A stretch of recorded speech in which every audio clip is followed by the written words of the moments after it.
Amy Thurman, I'm back again with 100 Days, 100 Emotions. Today is day 31, and I'm here to talk about determination. If you want to find the rest of these, if you have found these interesting and would like to see the rest of them, go to hashtag 100 Days, 100 Emotions. That's the number 100.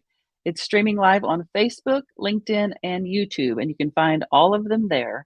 I love that you guys are enjoying this and that you're getting value out of it. So please feel free to share it so that others may find value as well. If you would like to be a featured guest, please let me know. Reach out to me, either comment on one of these or send me a message, and I would love to get you plugged in. I still have several emotions still to feel, so I would love for you to be a part of this, and I would love to hear your story and your experience with a different emotion. So today I want to welcome to the stage, welcome to our episode, Tonya. My friend Tonya is here. Welcome, Tonya. I'm so glad that you're here. Thank you for having me. I've been looking forward to chatting with you about this today. Oh, I'm so glad. Tonya and I met on an internet platform of something that we have in common. And so this is our very first time to ever chat together. So I'm excited to get to know more about you and what you do and your experience here. So let's hop into this. We're talking about determination. This text today says that determination can bring a strong sense of purpose, clarity, mental and emotional resilience, and it can also help us bounce back from challenges with a more creative solution. This is so true. Like, I love this so much because I have lived this in my life. I have felt this in my life, but I'm really eager to hear what your experience is with determination and what you have to share with us today, Tonya. But for determination, when we first started talking about this being the word that we talk about today, it just resonated with me so well because a lot of what I do, I think this is a lot of what my life is revolving around is this word. And I see it in my kids. And that's what I wanted to share an example with my son about this. Both of my kids are in college right now. So we're at that stage of life. And Okay. my son is a college athlete. But going back to high school for him, he was doing well. He's a baseball player. He was doing really well, but then all of a sudden his wrist wouldn't work anymore. He couldn't swing the bat without dislocating his wrist, and it Wow. figure out what was going on. And by the end of his junior year in high school, what we found was that the ligaments in his wrist had just deteriorated, and he had broken his wrist back in middle school, and apparently probably tore his ligament back then, but you don't run an MRI whenever you break a bone, so there was no way of knowing it. And he didn't know because he was growing at the time, so he didn't have any comparison to know what it should or shouldn't be. And so since Christopher was 2 years old, maybe 18 months old, even he has always said he's going to be a baseball player. That's just has been his mindset. I'm talking about a determined kid. Yes. Even before this, though, it was big.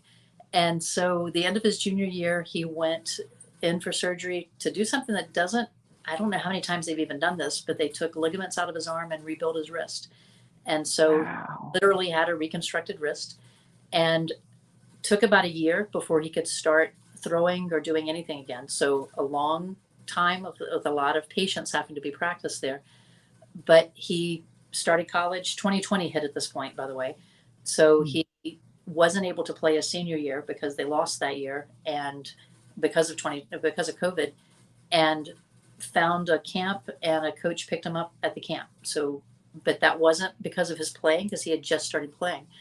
So he got into college, but that entire first year, his determination was so great because he knew that he was there by chance, but not because of his skill level. And he needed Mm. to prove who he was. So he spent that entire year not only keeping his studies up, and I didn't mention this, but both of my children have disabilities and he has learning disabilities. So trying to go to college with learning disabilities is a little more challenging to begin with. But he knew he Right. grades up. So he doesn't like school, but he insisted that he had to make Dean's List, and he succeeded in that throughout that freshman year. Spent 3 hours every night after everything was done, studies, practice. He would call me sometimes at 1 a.m. because he was still at the ball field and wanted someone to know he was in the car going back to the dorm because he was spending that extra time trying to get that skill back up to what he knew it needed to be. And So I'd like to say his story ends there, but this kid sophomore year breaks his hand right before the first game, and so he still isn't playing um, at the level that he knows he can play. And this past year, he ended up having an elbow injury where he could do nothing the whole year, and had surgery again on that arm to fix this congenital defect that we didn't even know about that was keeping Wow. growing. He is relentless, though. It's not it's not what he wants to do. If you talk to him, this is what he has to do. And Mm, this word resonated so strongly for me because when I look at him, he goes against so many odds with this, but he has this edge to him that this is who he is. And he knows that the day will come because the sports you don't play for your life. I mean, Tom Brady just got honored, yes, even he had to retire eventually. So right. there's life after baseball, but he doesn't want to give up on this. He is just steadfast in this. And so I was looking at the definition that we had here, and so this bouncing back from challenges with more creative solutions. You know, either one of these surgeries that we've talked about would stop even professional players from continuing to play. But that's not his option. His option was to go out 3 hours every day his freshman year to keep building himself and building himself. And he's beginning to do that now. He's not 100% yet, but he's still in that recovery time. And so anyway, so that was the first story that came to mind. There were others, but I thought that would be a good example. Maybe someone listening would relate to coming back from a challenge like that and being determined and focused on what you're trying to overcome. Yeah. Oh, that's so good. I like have so many questions now. I've got to hone in on here. The one that jumps out at me the most though is you said that he even as a young guy, as a little bitty guy, that he had that determined spirit about him, that he was going to be a baseball player and that's what he was going to do. It was going to happen. Yep. And I think that's true with most people, and it brings up a question in my mind now. While you were talking, I was thinking, I wonder if this is something that we just kind of have, or can people learn to have be more determined? Because I'm thinking about myself, and I have a very determined spirit about me. My mom, she hates when I say this, but it's true. When I was little, she would tell me to stop being so hard-headed, and I was just like, it's not hard-headed. I was just determined. I was just that spirit of determination. And so as a kid, I was like that. And so when you said that, it made me wonder, I wonder if that's how some people just are, or can a situation or a circumstance take a person and help them learn how to be more determined? What do you think? Do you have anything to add to that? I think it can be built, but I think you're right. I think it does come with some personality. You have well, you have your type A, you have your type B. You know, I'm sure if you did a study, you'd see maybe we weigh heavier on one over the other with that. I'm a people pleaser. I'm a middle child, but I'm a goal setter, and so if I have a goal that I'm reaching toward, I'm doing one right now that's really pushing me for who I am. But I've committed to this, and I will follow through to the end. And come what may, I will be there at the end. I may not have Yeah. I may not be at the piece where I could be, but I will give it my all to get there. And I'm not that strong of a personality that my son is. And so I think probably experiences throughout my life. I stutter a lot, sorry. I'm a Christian, It's and okay. so I know that my faith builds from experiences. I think back to David and Goliath. Okay, so I think whether you've read the Bible or not, most people have heard that. So David referred whenever he was questioned whether he could throw the stone and kill the giant, he referred back to he killed the bear, he killed the lion. He had those past experiences that had built his faith to know that he could do it. I think determination's like that, where we have situations where we may crash and burn or we may succeed, and depending on how that worked, we may be more likely to trust ourselves to take that next step further the next time. So maybe a young child who's not that determined when they're little, through life experiences, may build that determination so that it's more of a skill as they get older. I don't know. What do you think? I'm just kind of throwing this out there. No, I love that. I love that perspective. And it makes me think that Like learning to trust yourself is a huge part. We talked about this in our emotion yesterday, that learning to trust yourself is a huge, it plays a huge role, because once you have those experiences and you realize, oh, I really do know my body, my soul, it really does know what I need to do and where I need to be. And learning to trust yourself is huge in that. And so I'm thinking exactly what you said. Like our life experiences can help teach us to be more determined as we go along and as we experience more.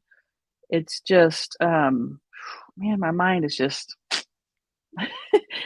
I'm thinking too that as we're thinking this way, how many other emotions are involved with determination? You have fear that you're going to hit things, that you're not going to succeed. You have nervousness. You have insecurities. You have just so much that comes in. Even if you're focused, you've got to either absorb those things or deflect them somehow to be able to keep going. And so I hadn't really thought about it that far, as far as how many are interwoven between everything that we do when we talk about our emotions. yeah. Ooh, that's a good point. And you and I talked about this just a minute before we came on, that this pretty much applies to any of the emotions, or comfortable and uncomfortable, or positive, negative, good or bad. But that when we think about determination, we think about it being, like a good thing. Like, well, I've got to push through because I'm determined. But it can also be something that's uncomfortable, Yeah. that we only do because we have no other choice. Like we talked about desperate recently, and it reminds me of that sometimes, and that's with in my story, like with the accident that broke my neck, that's pretty much how I became more determined. I mean, I've always been determined, but I became more determined because I felt desperate. And so that desperation led me to thinking outside the box to find a different solution, or a different answer to my circumstance. And it led to determination, to be more determined. I think too, determination could be a negative for us too. I think we can learn from the good and the bad, but I think if you're so determined to do something and it's not the right thing for you, it could lead you down a bad direction there. So I think maybe it's one that we need to analyze as we're focused on things, to make sure that we are reaching for something that's healthy for us at the end of that goal. Yeah, that's such a good point. So good, because that is so true. Like, I know I've lived that in my life because I do have that determined spirit. Like, I don't care what anybody says about this, I'm going to make it happen. But what if it's not supposed to happen? What if Right. that's not in the path for me? And like, yet I'm determined to make it happen anyway. It can actually, cause some damage. And so yeah, it's so important to weigh, what we're doing. Is it right? Is it right for you? Or is it right for me? I love that perspective. I like to pop up a question for those of you watching. I would love for you to join in the conversation, to tell us what you think about determination, or what your experience has been with it. But the question today is, what role does determination play in your life? And we're talking about how it can be a good thing, not good or bad, but comfortable, uncomfortable. We can see it as positive or becoming a hindrance for us. And so I am curious, like, what role does it play in your life? Like in my life, the reason I asked this question is because in my life, it's pretty much a standard emotion that I feel like daily, because I still struggle to get out of the bed. Like my neck is still injured. I still can only hold it up for a few hours at a time. I have to rest a lot. Right now, I have a migraine, and I just I'm determined to push through that to be able to do what it is I'm doing. And so I live with determination on a daily basis. So it plays a huge role in my life, but I know that that's not the case for everyone. And so I would love to know what role determination plays in your world as well. Would you like to address that, Tonya?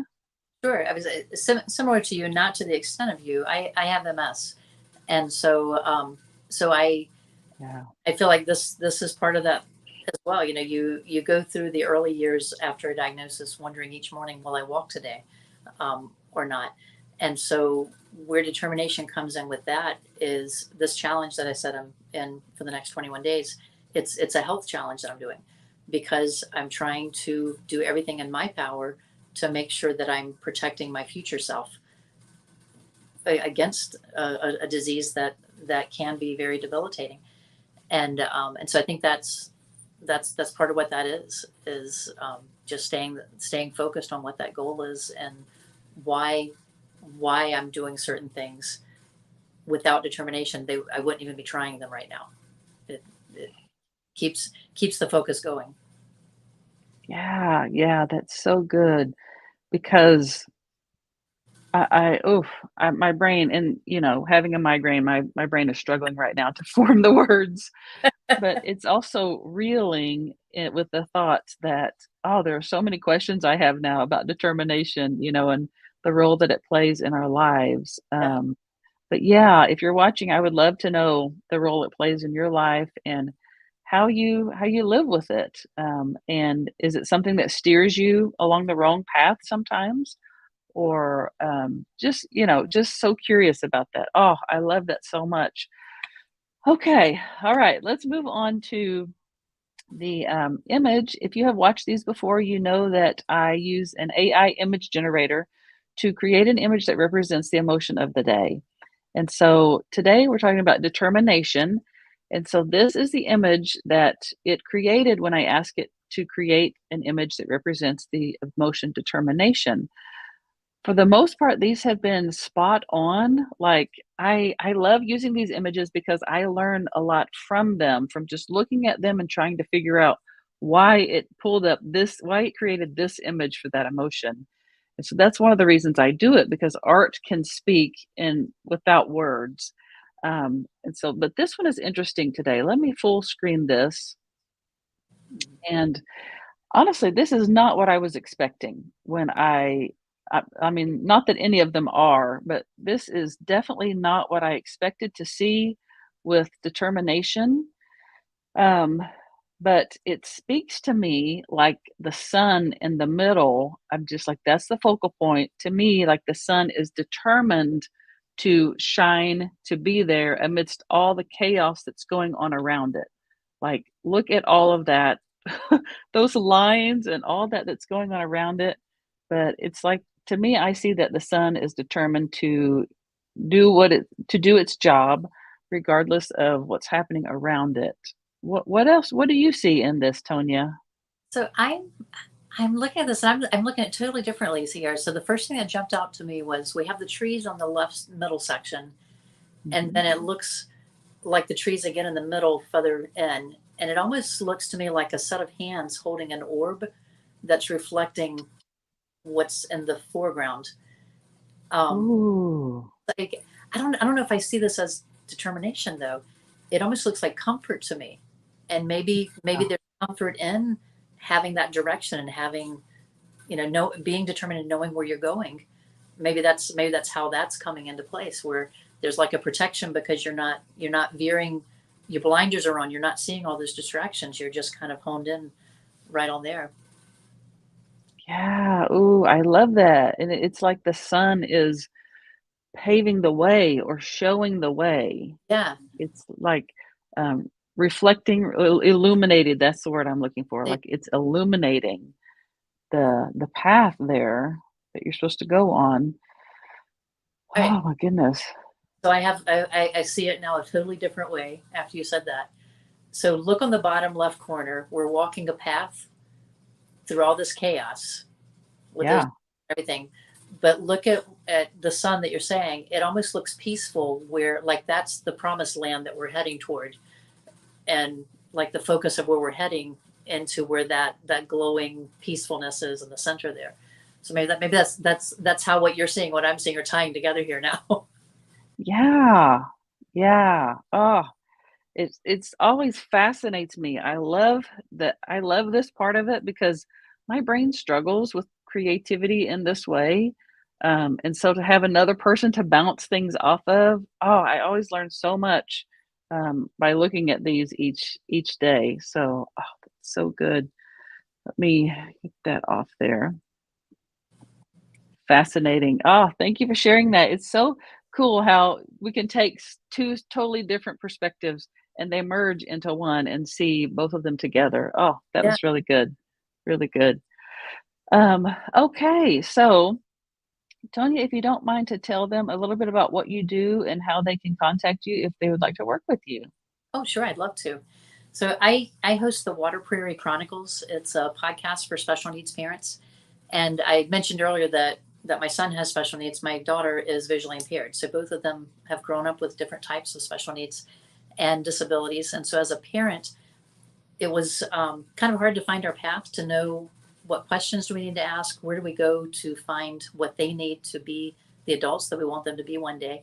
And we stumbled pretty well along that path, but stumbling is the best way to do it. So my husband and I this past year decided, well, two years ago now, decided that we should share what we've been learning with the next generation. So what Water Prairie is all about is, I'm trying to build a resource, almost like virtual mentors, so that if you have a child that has a diagnosis, or maybe you're a grandparent or a neighbor of someone and you want to know how to support them better, I'm interviewing so many different people with different types of disabilities, or parents of children with disabilities, or organizations and professionals who work with special needs families, so that you can go in and listen to someone who's walked that path already, whether they're the parent or an adult now who can tell their journey as a child. And so what my goal is that as a parent, you could listen to these interviews and get an idea of maybe what your child is feeling, or maybe if you're in chaos right now, to see that at the end of all the chaos, there's some hope out there, and this is where life will settle down a little bit. And so I've met some wonderful people all over the world that have just been so open about sharing their personal journeys and their personal stories. I'm um, I'm just amazed every time they trust me with their story to share it. And so I'm just trying to see what we can provide for everyone. So there's a website. We're on YouTube. We're on all of the audio platforms as well. So you can listen to it, you can watch it, or you can read it, depending on if you have a, a better way of being able to access. Because we recognize some aren't able to hear the videos and the audio, but so we have the transcripts on the website as well. But if you go to waterprairie.com, you can link to any of those there. And we'd love to have you join in the conversations of what we're doing over there. That's so important. I'm just thinking, just stories in general. That's one of the things I love about this series is getting to hear other people's stories, and we learn so much from other people's experiences. We feel like we can relate to them because sometimes we are them. We're in this, similar situation, and what they've learned from it, how they've been able to make it work for them. And so I want to make sure I understand because you and I haven't talked about this yet. But Oh, so you mainly share other people's stories who have been through these experiences, so to help others. yes. So the interviews, I have a gentleman who talked about having a guide dog for the first time. So he talked about the process of how did he get the guide dog, how did he go through that.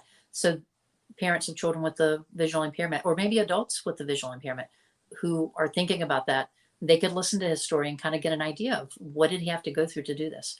I have your guest from yesterday is going to be on tomorrow, and she's talking about connecting kids with their emotions and trying to help educate the children.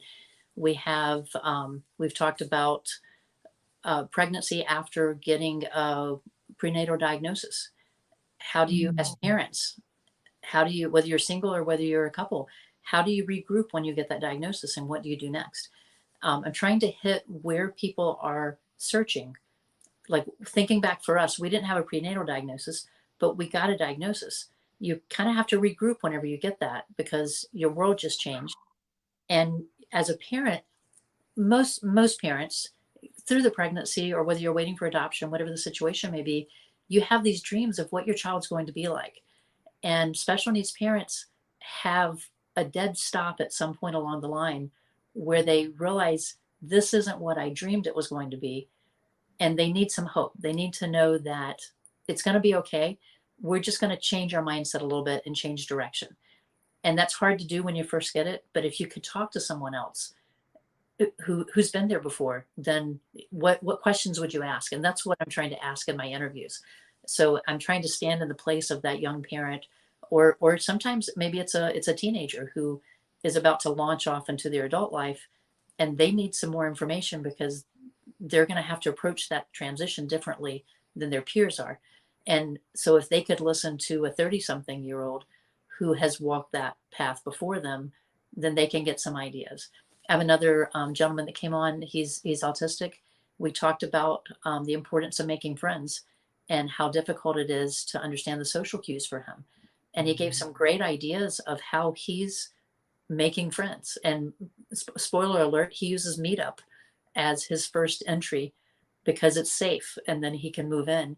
I never even would have thought of that, but it's a Yeah. perfect way for him to go. So I'm just learning so many things. I mean, after we're on episode 78, 79, there's just so many stories out there already with this that, and I love sharing them because it's, I don't know about you. I wasn't a podcaster. I have a cooking channel on YouTube. I'm used to doing video. So I had to kind of regroup a little bit, and I do the video format, but it's primarily audio that you're listening to. You can watch our talking heads if you want to watch the video, but I love it because even if I didn't have children with disabilities, hearing these stories, I now know when I meet someone on the store and their child's having a tantrum on the floor, I'm not going to pre Mm. them and think they're just a bad parent. My first thought is going to be, I don't know what the situation is, but mom or dad, you need some help right now. Let me support you while you take care of your child. And I don't think I would have had that mindset before without hearing all of these stories. It does affect you, even if you have no one that you're connected to. You will eventually, because it's a big world. We run into people every day, and I think the reach of what we're doing with this is beyond just helping that parent. But that's every interview that I do. We talk before we start the interview that our target is that parent, that one person who needs to hear this story. And I love that my guests have agreed to that we're talking to one person whenever we talk. So it really. Yeah. That I'm gonna have to like, my son has autism, he's 13, and Okay. so I'm going to go listen to that episode now. Like, There's I didn't quite a few on autism, so you'll find it. ah, yeah, you talked about the social cues. Yes, he definitely struggles with that, and so I think for him, like, he and I both can listen to them together, Hmm. to see, I can get some ideas, he can get some ideas, I can help him work through. Oh, this is exciting. I'm excited to go hear these now. Oh, I'm so glad that you are here to share this because, like, you're saying when you get on these interviews, those podcast interviews, that you're speaking to the parent, you're speaking to me. Like, I'm one of those who needs help with that. And it really, it's what I wish I had had when my kids were little. We were in Massachusetts when my daughter was first diagnosed, and I had the pleasure of being part of the Perkins School for the Blind, where they had a little infant program for the kids, and they took us as parents aside, and they brought in different specialists just to talk to us. And I remember hearing, by the time your child's 7, you should have these doctors in place, you should have these teachers working with them, these are what your goals are. And we moved away before she even started regular school. But those lessons are how we stumbled on the right path later on, because Mm, states, and then I knew what I had to look for. And talk about a determined parent. We had to do that because it wasn't easy to find. You have to know what you're seeking for. But what I yeah. do with this is I want to give that next generation of parents what I had in those few months that I had at Perkins, because it gave me a path. And my path was different from every other parent in that room because our children were unique. But at least I Right. had ideas of where am I going from here? And I'm not alone because I had already met those parents, never saw them again, but I know they're out there and I know their kids are in a similar situation. And as a result, both of my children are very determined in what they do, and Mm, set boundaries all the time, but they hurdle over them at times because they know that they can keep going. They know that there's another solution a different way around it. And I'm amazed every time I watch their creativity and how they figure out how to get around those challenges that they face in life. That's so good. Oh, so, so good. I love what you're doing Thank to you. help others, to help their children, to help people because we feel like we're alone a lot of the time. And to just know that we're not, that someone else has experienced this and has figured out a way to go through it is so helpful. Oh, thank you so much, Tonya. Oh my goodness. I have loved having you on here. we, What's that? we had a different connection altogether than what we thought as co moms here. Yeah. And that's what happens. Like you just get to know people, you visit with them, you hear their story. That's what it's about. Yeah. Telling our story and finding connection in that way. And so this has been so good. Oh, I have loved this so much. Thank you so much for being here, for taking the time to do this. It's just been so helpful. Oh, I thoroughly enjoyed this. Thank you so much for having me. Of course, I'm so glad. For those of you watching, if you have found this helpful or think that it will be helpful for other people, please share it. Please comment. I'm telling y'all, my brain is struggling today. Leave your comment below with the answers to the question or anything that you would like to share with us. If you're finding these helpful, please let us know that too. That just helps to push us along. So I'll be back tomorrow with a new emotion. Until then, y'all have a great day. Bye.